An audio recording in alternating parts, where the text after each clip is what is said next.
did you get into martial arts? I took some classes when I was younger as a 5 or 7-year-old.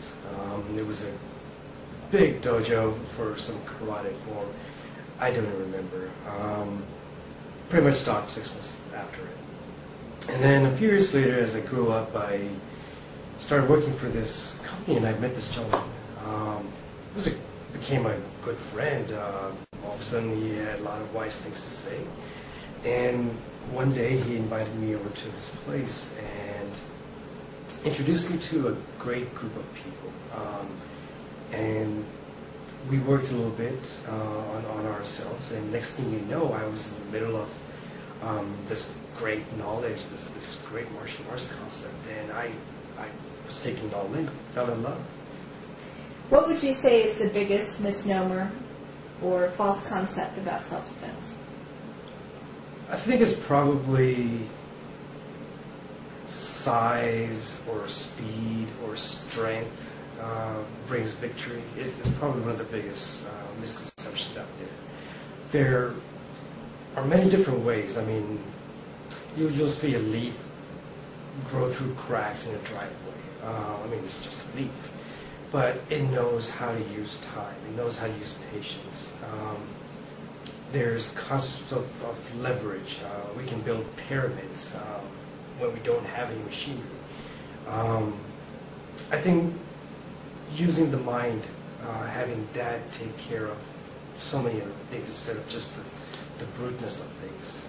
You need to have all three of those to, defend oneself. Can you tell us what has kept you teaching martial arts all of these years? I think there probably are a couple of things. One, there are a lot of people that are taken disadvantage of. There are people, we all need energy, and some people choose to steal it or bring it from intimidation or whatever aspect. And I think those beings need that. They need this tool, some guidance. And if I can offer whatever little I know, so somebody can defend themselves, somebody can be able to have respect and pride in themselves, I choose to continue doing that. Second part is I look at it as not just something in the studio or something that you do when you're in the middle of a defense. There are so many lessons that are, yes, of course, physical, but I sometimes take them on a mental level as well.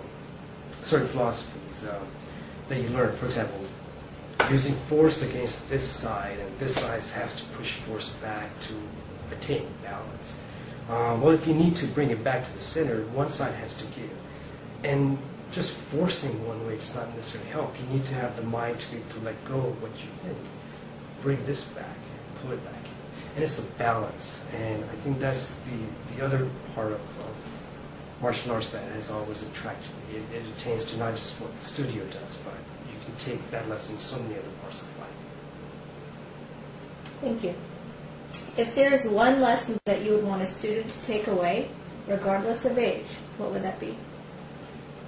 Knowing oneself.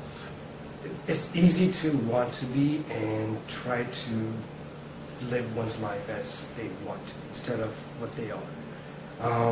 I think knowing one's strengths, one's weaknesses, allows one the ability to be able to assess the situation much more accurately, to be able to plan things, to be able to react to things, or create actions and create plans that you know are based upon your strengths and or weaknesses.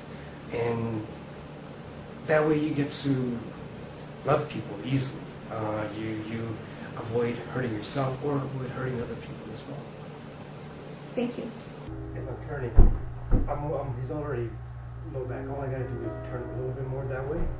And instead of falling on his knee, on my knee, right at that point, at this point, I'm actually pushing him into the ground. As my knees keeps turning, actually moving.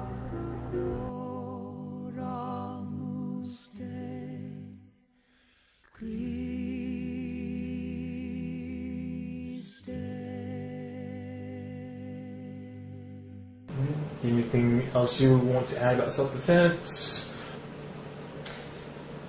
Take anatomy classes. They'll come in handy. Mm-hmm.